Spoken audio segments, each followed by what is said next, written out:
Kak. Assalamualaikum warahmatullahi wabarakatuh.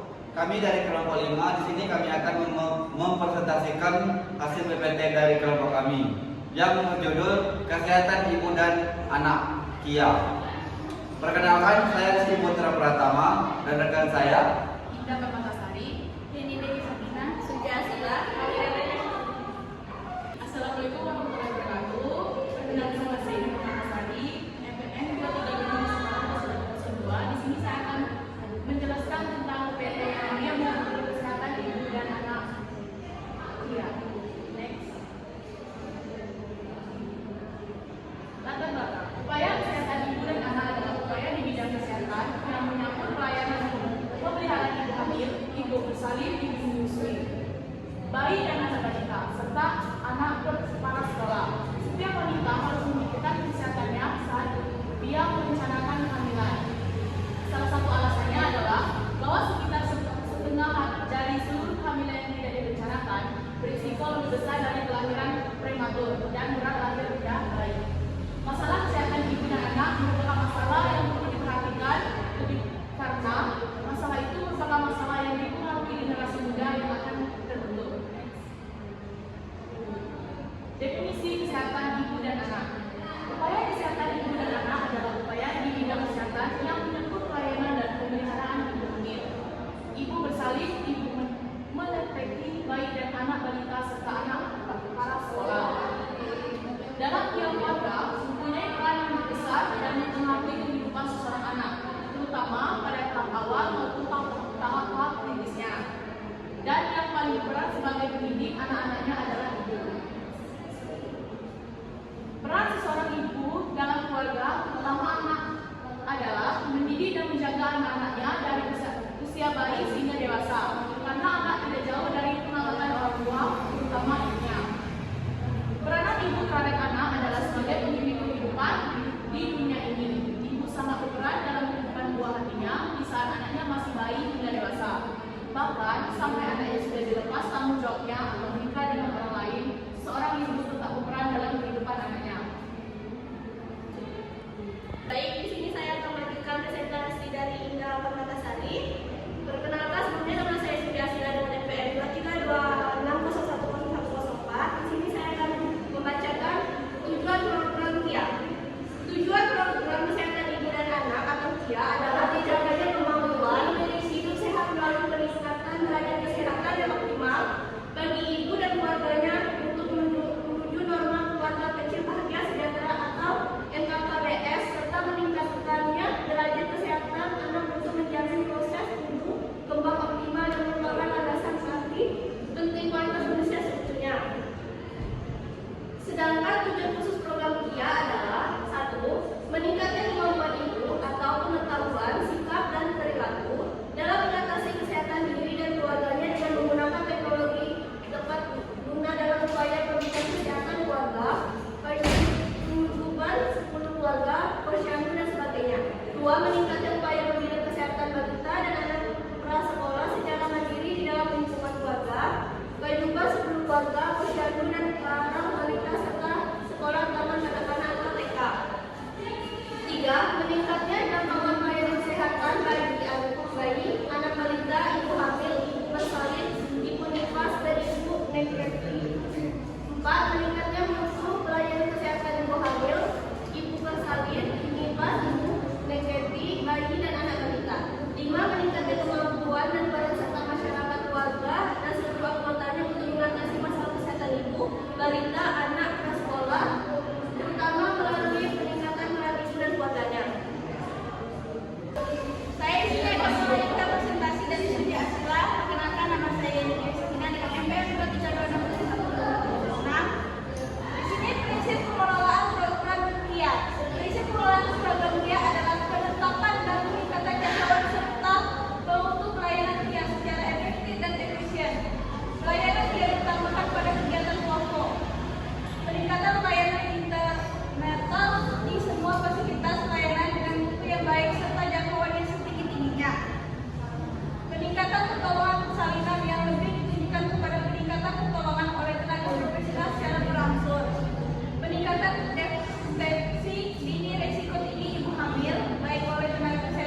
melahirkan jadwal yang tingginya.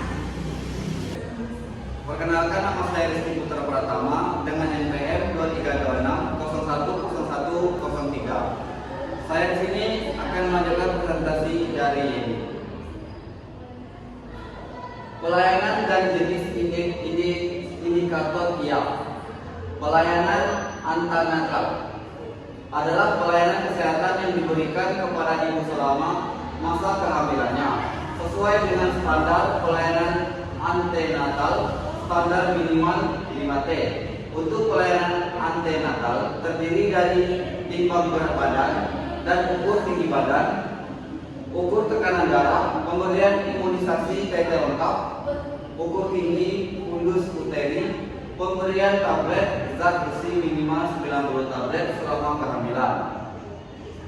Frekuensi pelayanan antenatal adalah minimal 4 kali selama kehamilan dengan ketentuan waktu minimal 1 kali pada triwulan pertama, minimal 1 kali pada triwulan kedua, dan minimal 2 kali pada triwulan ketiga. Pertolongan persalinan, jenis tenaga yang memberikan pertolongan persalinan kepada masyarakat. Tenaga profesional, dokter spesialis kebidanan, dokter umum, bidan, pembantu bidan, dan perawat. Dukun bayi yang terlatih ialah dukun bayi yang telah mendapatkan latihan tenaga kesehatan yang dinyatakan lulus. Sedangkan dukun bayi yang tidak terlatih ialah dukun bayi yang belum pernah dilatih oleh tenaga kesehatan atau dukun bayi yang sedang dilatih dan belum dinyatakan lulus. Deteksi dini ibu hamil berisiko untuk menurunkan angka kematian ibu secara bermakna. Kegiatan deteksi dini ibu hamil berisiko perlu lebih digalakan baik di fasilitas pelayanan KIA maupun di masyarakat. Faktor risiko pada ibu hamil diantaranya adalah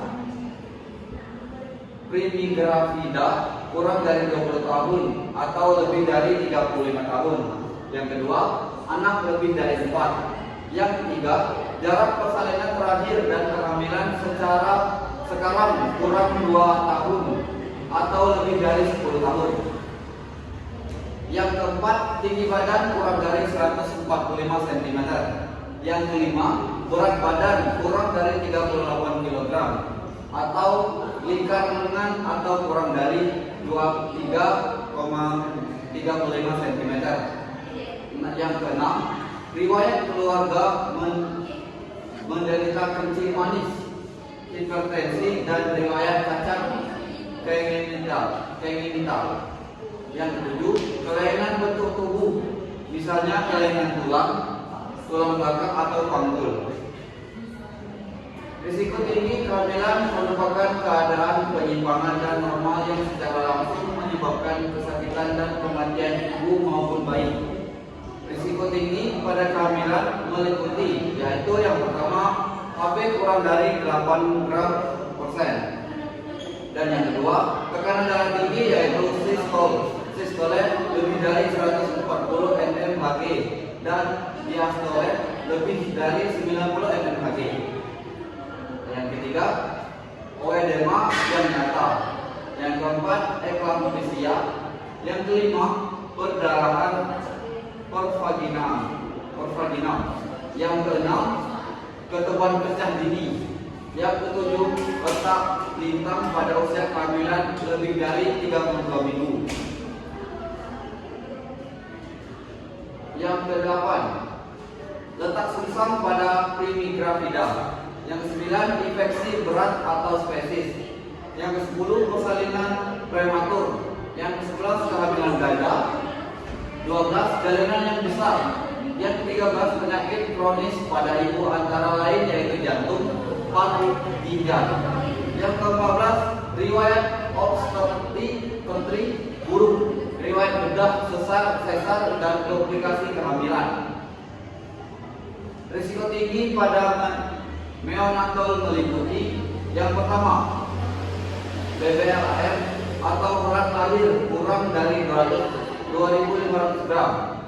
Yang kedua, bayi dengan tetanus neonatal. bayi baru lahir dengan asfiksia. Yang keempat, bayi dengan ikterus neonatorum, yaitu ikterus lebih dari 10 hari setelah lahir. Yang kelima, bayi baru lahir dengan sepsis. Yang keenam, bayi lahir dengan berat lebih dari 4.000 gram. Yang ketujuh, bayi preterm dan postpartum. Yang kedelapan, bayi lahir dengan cacat bawaan sedang. Yang kesembilan, bayi lahir dengan persalinan dengan tindakan.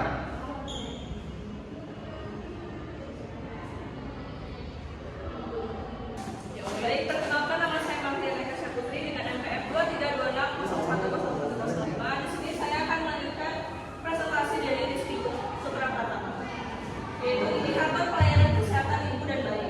1. Cakupan kunjungan ibu hamil atau keempat berupa 95%. Yang kedua, cakupan komunikasi kebijakan yaitu 80%. Yang ketiga, cakupan pertolongan persalinan oleh tenaga kesehatan yaitu 90%. Yang keempat, cakupan pelayanan invasi yaitu 90%. Yang kelima, cakupan pelayanan neonatus dan komunikasi yaitu 80%. Yang keenam, cakupan kunjungan bayi 90%. Yang ketujuh, cakupan imunisasi bayi atau universal child immunization 100%. Yang kedelapan, cakupan pelayanan anak balita 90%. Yang kesembilan, cakupan pemberian makanan pendampingi yaitu 100%. Yang kesepuluh, cakupan perawatan balita gizi buruk 100%. Dan yang ke-11, cakupan penjaringan kesehatan anak sekolah dasar yaitu 100%. Selanjutnya, manajemen kegiatan KIA. Pemantauan kegiatan KIA dilaksanakan melalui pemantauan wilayah setempat atau KIA, PLS KIA, dengan batasan. Pemantauan wilayah setempat KIA adalah alat untuk pengelolaan kegiatan KIA serta alat untuk memotivasi atau komunikasi kepada sektor lain yang terlibat dan digunakan untuk pemantauan program KIA secara teknis maupun non-teknis. Melalui PLS KIA dikembangkan indikator-indikator pemantauan teknis dan non-teknis, yaitu 1. Indikator pemantauan teknis, yaitu indikator ini digunakan oleh para pengelola program dalam lingkungan kesehatan yang terdiri dari yang pertama, indikator akses. Yang kedua, indikator cakupan ibu hamil. Indikator cakupan persalinan oleh tenaga kesehatan. Indikator penjaringan dini faktor resiko oleh masyarakat. Indikator penjaringan faktor resiko oleh tenaga kesehatan. Dan indikator neonatal. Yang kedua, indikator pemantauan non teknis. Indikator ini maksudnya untuk motivasi dan komunikasi kemajuan maupun masalah operasional kegiatan KIA kepada para penguasa wilayah sehingga dimengerti dan mendapatkan bantuan sesuai keperluan. Indikator-indikator ini dipergunakan dalam berbagai tingkat administrasi, yaitu A. Indikator pemerataan pelayanan KIA. Untuk ini dipilih akses atau jangkauan dalam pemantauan secara teknis memodifikasinya menjadi indikator pemerataan pelayanan yang lebih dimengerti oleh para penguasa wilayah. Yang B. Indikator efektivitas pelayanan KIA. Untuk ini dipilih cakupan atau coverage dalam pemantauan secara teknis dengan memodifikasinya menjadi indikator efektivitas program yang lebih dimengerti oleh para penguasa wilayah. Kedua indikator tersebut harus secara rutin dijabarkan per bulan, per desa, serta dipergunakan dalam pertemuan-pertemuan lintas sektoral untuk menunjukkan desa-desa mana yang masih ketinggalan. Pemantauan secara lintas sektoral ini harus diikuti dengan suatu tindak lanjut dan jelas dari para penguasa wilayah perihal peningkatan penggerakan masyarakat serta penggalian sumber daya setempat yang diperlukan. Kesimpulan, dengan adanya program KIA maka akan tercapai kemampuan hidup sehat melalui peningkatan derajat kesehatan yang optimal bagi ibu dan keluarganya untuk menuju norma keluarga kecil bahagia sejahtera atau NKKBS serta meningkatnya derajat kesehatan anak untuk menjamin proses tumbuh kembang optimal. Sekian presentasi dari kelompok kami. Kami akhiri. Wassalamualaikum warahmatullahi wabarakatuh.